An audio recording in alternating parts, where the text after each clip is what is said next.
To Senator Roberts. Thank you, Chair, and thank you for being here again. My questions go to the cost, capacity and suitability of the large-scale battery storage. So I'm going to reference the large-scale battery storage funding round from 2022. ARENA put $176 million of taxpayer funds into 8 batteries with a total of 2 gigawatts of dispatchable power. That was in the media release from Chris Bowen, 17th of December 2022. For how long could those batteries dispatch that full 2 gigawatts of power? So, Senator, on average across that portfolio of 8 batteries, it's approximately just over 2 hours at full power. 2 hours at full power. So what's the total gigawatt hours that those batteries represent? It's 4.4 gigawatt hours, I think, is the total. Okay. Have all 8 of the batteries been constructed? Not yet, Senator. They're under construction. At least half of them are under construction, and some of them might have been completed. It's a couple of the early ones. We announced quite recently the AGL battery, which has actually doubled in capacity since we announced the funding. They've chosen to increase the capacity by 2 times. And there's another 3 or 4 that are still yet to be announced as reaching financial close and construction. So how many have been built? Keep me answer to that. Yeah, there are 2 that are currently in advanced construction. So none have been built? None are operational at this stage, but there are 2 that are in advanced construction and others that are at various stages of planning and pre-construction. So 2 under construction, advanced stages of construction, no others under construction? Yeah, that's right. Okay. What was the total cost of those projects? Well, they're still underway. What is now the total cost envisaged? Well, as you suggested correctly, ARENA's commitment was $176 million. The capital cost of those batteries, Mr Kay might have the precise number, but I recall that our grant sizing was about 7% of the cost of the batteries, so a substantial cost in the billions of dollars for those 8 batteries. So that the cost is equivalent to the total cost, we'll just have to work out by dividing by 7, all right, multiplying by 100. So on that media release, just something intrigued me in preparing for today. That media release on the 17th of December 2022, it talks repeatedly, at least 3 times, yes, of grid-forming inverter technology. What is grid-forming, or is that just a mistake from grid firming? No, it's correct language, Senator. So grid forming means that those batteries have the capability to provide very high-frequency support to the energy system. So if you would know that the energy system operates at 50 hertz, at 50 cycles a second, that ability to keep the grid operating at 50 cycles a second is traditionally provided by spinning generators from coal and gas plants. Hydro, nuclear? Not nuclear. We don't have that in Australia. No, but nuclear can provide it. In theory, yes. If we had that, it would provide it. But in Australia, that's provided by coal, gas and hydro.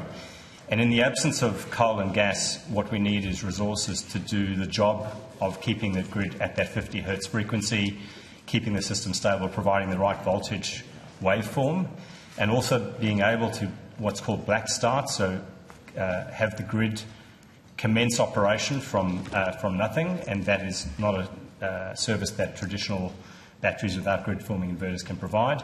What the grid-forming inverters provide is the ability to form the wave signal of the grid and stand up the grid without any other support. So correct me if I'm wrong, I'll just put it into simple language. Coal, nuclear, hydro, gas are all synchronous power sources, generation sources, and they're stable, whereas solar and wind are asynchronous and need something added to make sure they're stable and produce 50 hertz. Senator, that's a fair lay representation of the scenario, correct? Thank you.